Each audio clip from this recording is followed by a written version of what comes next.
Deuxième chose, la formation professionnelle. Monsieur Makosso, le président de la République décide de créer l'université Sassou Nguesso à Brazzaville. C'est très bien. À Kintele. Dites-moi quelle est la différence entre Marangwabi, Congo, machin, et Kintele.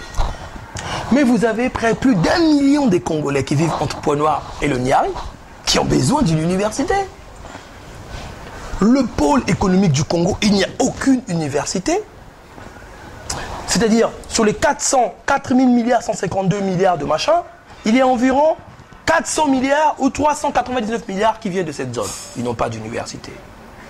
Toutes les grandes entreprises sont à Pointe-Noire, ils n'ont pas d'université. Et on crée une deuxième, très bien, mais à Kintele. C'est un choix inefficace sur le plan économique et injuste sur le plan social.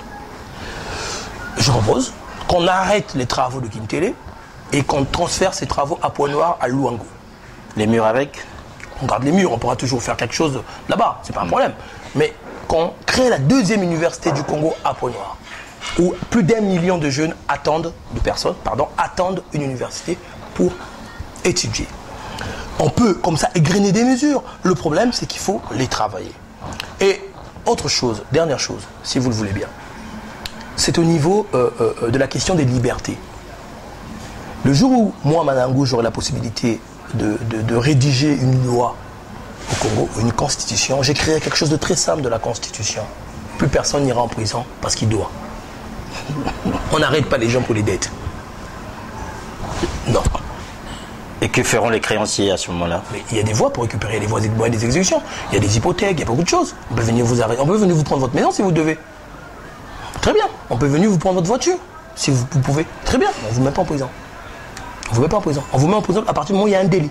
Si M. Kerviel est en prison, ce n'est pas parce qu'il a volé de l'argent. Parce que derrière, il y a eu un délit d'initié. Au Congo, on arrête quelqu'un parce qu'il doit 10 000. Il faut en prison. Il doit 20 000, on le fout en prison.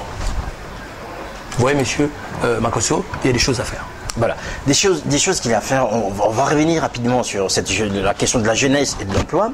Alors aujourd'hui, au Congo, on nous dit, et on le voit, que le président Denis Sassou Nguesso, par son programme de Semaine d'avenir, construit les arguments qu'on vous donne en face en disant ok, on va donner de l'emploi, mais en même temps, il faut d'abord qu'on puisse aménager les structures qui vont permettre aujourd'hui le jeune qui va quitter Pointe-Noire pour aller vendre ses produits à Dolisie, ou encore celui qui est à Dolisie pour venir à Pointe-Noire en quelques heures, ce qui se faisait à l'époque en plusieurs heures. Aujourd'hui, à 3 heures, vous êtes à Pointe-Noire, alors qu'avant, il fallait attendre un avion ou attendre le train pour aller. Et là aussi, c'est peut-être là qu'il y a un vivier d'emploi. Est-ce que avec ça, certains me disent encore que ben voilà, ce projet-là, c'est un projet minéral, on construit, mais bon, on ne voit pas d'emploi. Mais au moins, on se rend compte que les conditions sont là pour qu'on arrive à l'emploi. Écoutez, moi, je ne suis pas dans l'opposition qui dit non systématiquement ou qui ne reconnaît rien.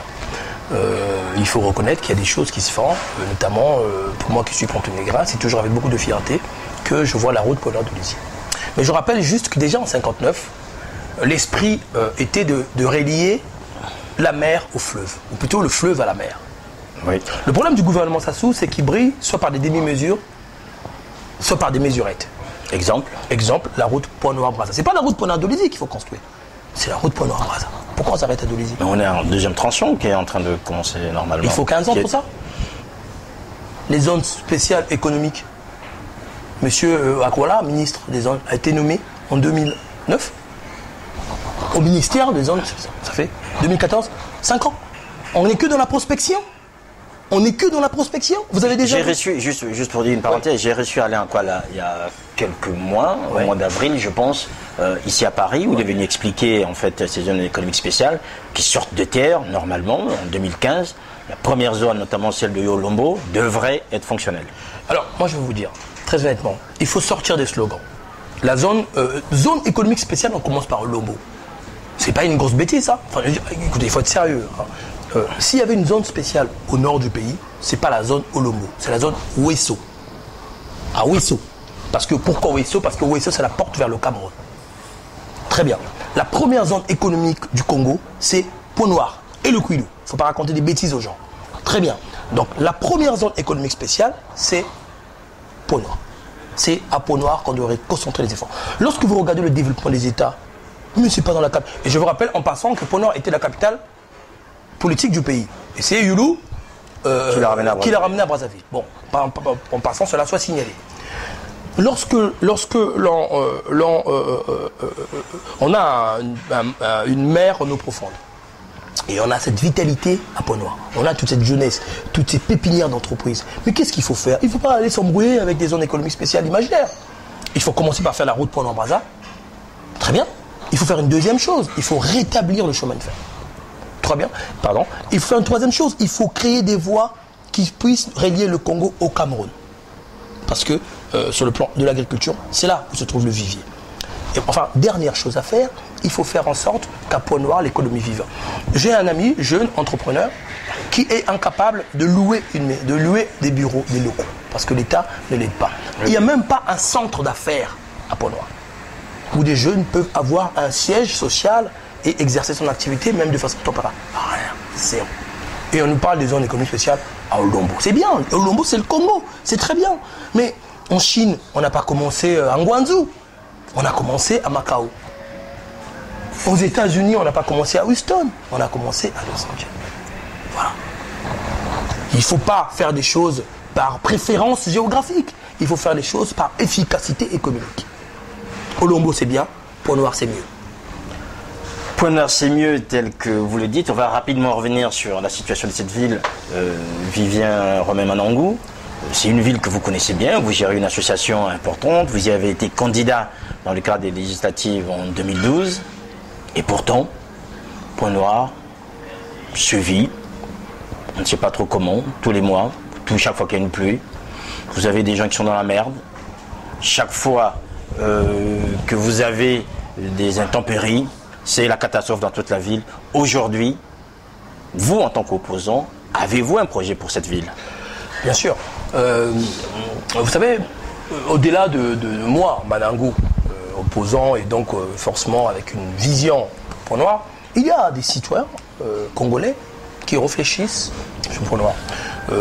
J'en connais un certain Albert Bimin Sakala, un garçon de Pont-Noir, qui passe son temps sur Facebook à dessiner Pont-Noir dans 20 ans. Il y a des énergies. Pour ma part, la première chose qu'il fallait faire à Pont-Noir, il y a des choses quand même scandaleuses. Je vous ai parlé de l'école Pont-Noir. Il y a une première chose qu'il fallait faire pour régler le problème et en finir, non pas seulement avec la situation de Pont-Noir, mais avec la situation des autres métropoles congolaises. Il faut mettre en place une véritable décentralisation. Pas comme a dit le professeur Ndoudou, que la décentralisation ne nous apportait rien. C'est faux. Il n'y en a jamais eu. S'il n'y en a jamais eu, il ne peut pas nous apporter quelque chose. À quel moment au Congo il y a eu une décentralisation? Il a même écrit, professeur Ndoudou. Il n'y a jamais eu de décentralisation. Le Congo brille toujours avec une certaine concentration des pouvoirs. Un centralisme administratif important. Alors, ce que moi j'ai déjà demandé, c'est première chose qu'on mette en place une véritable décentralisation effective avec l'élection du maire de Pont-Noir au suffrage universel, l'élection du maire d'arrondissement au suffrage universel, d'une part, pas au suffrage universel, au suffrage proportionnel, mais le maire de Pont-Noir au suffrage universel. Une fois qu'on aurait fini ça, on va mettre en place ce qu'on appelle la péréquation, c'est-à-dire Pont-Noir produit l'essentiel des richesses du Congo. Très bien. Les autres départements aussi, sans doute. Mais Pont-Noir doit pouvoir bénéficier de l'ensemble des taxes que les entreprises qui habitent à Pont-Noir versent. Mais la ville en bénéficie déjà, visiblement. Pas totalement. Puisque le budget de la ville est quand même fait en partie de ces taxes. Pas totalement. Pas totalement. La ville de Pont-Noir vit encore en grande partie et même essentiellement des dotations de l'État. Ce qu'on appelle les dotations globales de fonctionnement. Et donc, ça, il faut aller vers l'autonomie de la ville. Mais pour aller vers l'autonomie, il faut que l'élu soit légitime. Si c'est quelqu'un que vous avez nommé ou que vous vous êtes débrouillé à ce qu'il soit maire, comment vous pouvez expliquer que le maire de Pont-Noir, M. Viodo, et le président du MAR, n'a même pas plus de 30 conseillers? Comment il fait pour être maire? Qui l'a voté? C'est un problème, ça. Alors, il va rendre compte à qui? Au Pontonégrin, ils ne le connaissent pas. Donc, vous voyez qu'il y a un problème. Il y a un problème.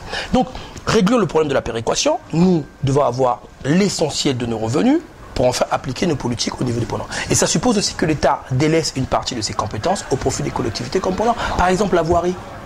À Tchétché ou en Vouvou, c'est le maire de Vouvou qui doit s'occuper de la voirie et non pas le maire central. Il ne connaît pas ces problèmes-là. Ça s'appelle simplement la subsidiarité. Juste pour rester sur ces questions, aujourd'hui, vous avez entendu à Pointe-Noire un slogan qui a fait date, mais qu'on a quand même entendu, c'est que Viodo travaille. Vous l'avez vu? Oui. Vous avez vu travailler? Non. Viodo? Non. Ça a été un slogan d'ailleurs assez ironique qui n'a pas fait long feu. Hein. Ça a duré, je crois, 8 mois. Bon, à début de son mandat, on a vu. Début de son mandat, le maire était beaucoup d'allant. Il faisait du rafistola sur les routes. Bon, c'était très bien. Je veux dire, bon, bah oui, bon, ça fait plaisir aux gens. Mais vieux de travail, non. Je dirais, vieux de travaille pas. Je crois qu'aujourd'hui, le slogan qu'il faut mettre, c'est vieux de ne travaille pas. Un exemple très simple. Il y a aujourd'hui à Pont-Noir des nouveaux quartiers. Lorsque vous allez du côté de je sais pas, Ngoyo, c'est un Vindoulou, non, je pense à un quartier particulier qui est vers Morokamba à gauche. Le quartier Saint-Jacques. Saint-Jacques. Oui, voilà, quartier Jacques. Quartier Jacques. Oui. Lorsque vous prenez le quartier Jacques, par exemple, c'est un nouveau quartier, mais il y a le même bordel qu'en vous. Comment vous pouvez expliquer ça? Un nouveau quartier avec le même bordel que l'ancien quartier. Mais ça devait être la nouvelle ville. Ça veut dire qu'il n'y avait pas de politique globale d'urbanisme. À Mongoyo, il n'y a pas de lycée. Et comment font les enfants de Mongoyo? Ils vont à Timaba. Et certainement au collège, ils vont à Timaba. Il y a des catastrophes comme ça. Ça veut dire qu'il n'y a pas de vision d'urbanisme global. Mais lorsque vous créez de nouveaux quartiers, vous devez vous inspirer des erreurs des anciens quartiers. La concentration à Tchétché, la concentration en Vunvu ou à Tibamba ne doit pas se retrouver dans les nouveaux quartiers. Ça relève de la mairie, des services municipaux qui ne foutent rien. Vivien Romain Manango, des services municipaux qui ne foutent rien, c'est le maire Roland Butiviodo qui devrait normalement l'entendre. Alors, je vais juste terminer avec vous sur un point. Nous sommes ici à Paris. On a vu depuis quelque temps que l'opposition parisienne est en pleine ébullition. Il y a quasiment toutes les semaines des événements qui sont organisés soit à Paris ou en province. Nous avons vu que le 24 mai, le collectif Congo Yassika a organisé un événement. Le 31 mai, c'est-à-dire demain, il y aura un événement à Lyon avec le MCCD. Et vous avez le 7 juin, ces fameuses assises pour l'alternance. Là-dedans, vous vous retrouvez où, vous, en tant qu'opposant? Écoutez, moi, à chaque fois que les Congolais veulent s'organiser pour faire avancer les choses, moi, évidemment, je suis partant. J'ai été associé aux assises du 7 juin, très bien, même si je n'ai pas brillé par une participation active, mais bon, très bien. J'ai été invité à intervenir demain à Lyon par le MCCD et le doyen de Makanda. J'irai apporter ma contribution thématique. Ce qui, moi, je pense personnellement me distingue de ces nébuleuses d'opposition parisienne, c'est que moi je suis pour l'affrontement idéologique. Je suis pour l'affrontement des idées. Je pense que les Congolais reviendront vers l'opposition lorsqu'ils auront l'impression qu'on propose autre chose. Je ne pense pas qu'en disant non et en restant dans notre position du non, que les choses avanceront. Je pense qu'il faudra dire non, mais pour cela. Vous savez ce que je veux dire? On dit non, mais nous proposons autre chose. Le problème aujourd'hui, c'est que nous avons beaucoup, l'opposition bouge beaucoup, mais l'opposition n'arrive pas à proposer une voie alternative. Et je pense que les Congolais attendent cette voie alternative. Le système est mauvais, il faut le changer. Et pour le changer, il faut l'affronter. Si on reste derrière en disant non, rien ne bouge, c'est comme je l'ai déjà dit. Monsieur Sassou peut décider de ne pas être candidat et présenter son fils. Vous pensez que son fils, face à monsieur je ne sais pas qui de l'opposition, il gagnera dans la situation actuelle? Non. Alors, Bougie, est-ce que de Paris, on a une réelle influence sur eux? Non, aussi, bien sûr que non. Mais Paris, vous n'oubliez pas que la France, c'est la 3e ville du Congo. N'oubliez pas ça. En France, il y a un peu moins de 80 000 Congolais. À part Brazzaville et Pont-Noir, il n'y a pas une ville au Congo qui a plus. Voilà, donc c'est pas rien. Et puis il y a une forte tradition congolaise, presque d'opposition à Paris. Donc ces gens-là qui se mobilisent, ils le font parce qu'ils aiment leur pays. Beaucoup ne le font pas. Ceux qui le font, qui se réunissent, Congo Yassika, de Malika, que je salue en passant, tous ces gens-là aiment leur pays, ils veulent apporter leur pierre. Après, est-ce que ça a une véritable influence au Congo, auprès du peuple? Je pense que non. Je pense qu'auprès du peuple, on n'entend pas, nous entend pas au Congo, très peu, puisque nos informations, nos réunions, nos travails ne sont pas toujours relayés par les presses locales. Mais ce qu'il faudra faire, peut-être, c'est d'aller créer une dynamique au pays. Mais pour créer une dynamique au pays, il faut avoir des choses à dire. Allez dire aux Congolais, Sassou ne doit pas être président au-delà de 2016.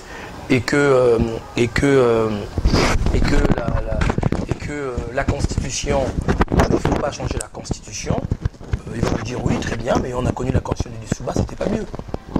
Donc voilà, il faut apporter des solutions qui règlent le problème. Si vous dites aux Congolais, le recensement se passe mal parce qu'on lie le recensement aux victoires électorales. Il faut neutraliser les conséquences politiques du recensement. Les Congolais vous comprendront.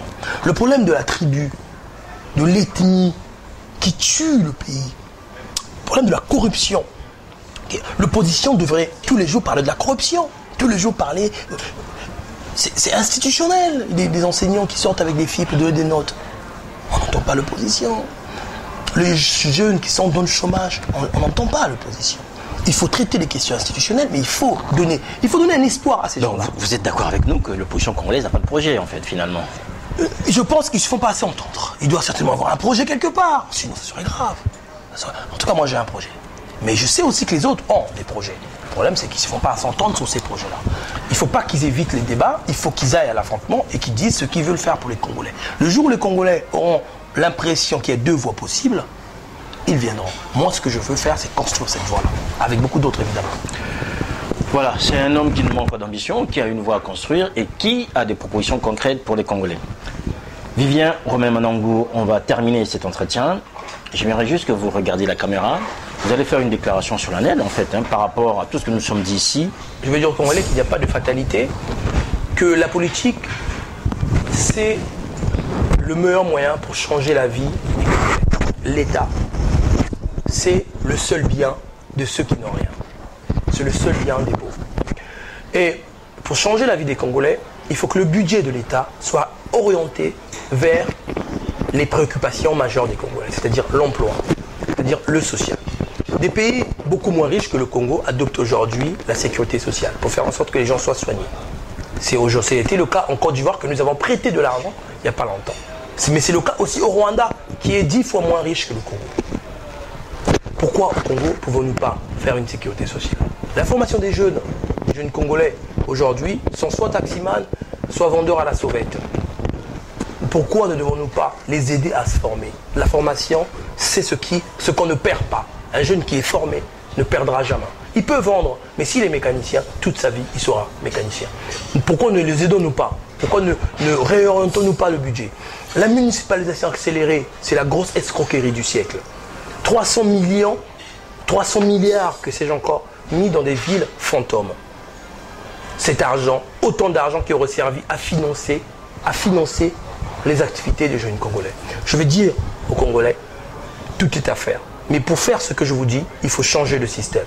Le système actuel, c'est le même depuis Lissouba. Ça n'a pas changé. Et les acteurs actuels qui sont aujourd'hui dans l'opposition et dans le pouvoir sont les mêmes depuis Lissouba. Ils n'ont pas de solution pour régler le problème des Congolais. Il faut que le pouvoir change, mais il faut que le pouvoir qui viendra fasse gagner le Congo. Il ne vienne pas pour lui, comme on a déjà été trompé dans le passé. Merci au Congo. Vivien Romain Manangou, vous avez dit merci au Congo. Moi aussi, je vous dis merci d'avoir accepté cette invitation. Merci à vous de m'avoir invité. C'est toujours un véritable honneur que de répondre à des compatriotes qui nous aident, nous, à ce qu'on arrive à être audible. Parce que c'est difficile de trouver une presse ici qui soit réceptive. Et M. Makosso, merci beaucoup à la chaîne Diana que vous dirigez avec autant de compétences et de courage, et que vive la presse libre au Congo. Voilà, vive la presse libre, c'est ce à quoi nous allons conclure cet entretien. Et je pense que pour les gens qui nous suivent depuis quelques temps, Diana TV est une chaîne ouverte, quelles que soient vos opinions. Venez, on en parlera et vous aurez cet espace pour vous exprimer. Encore merci de nous avoir suivis et à très bientôt. Au revoir.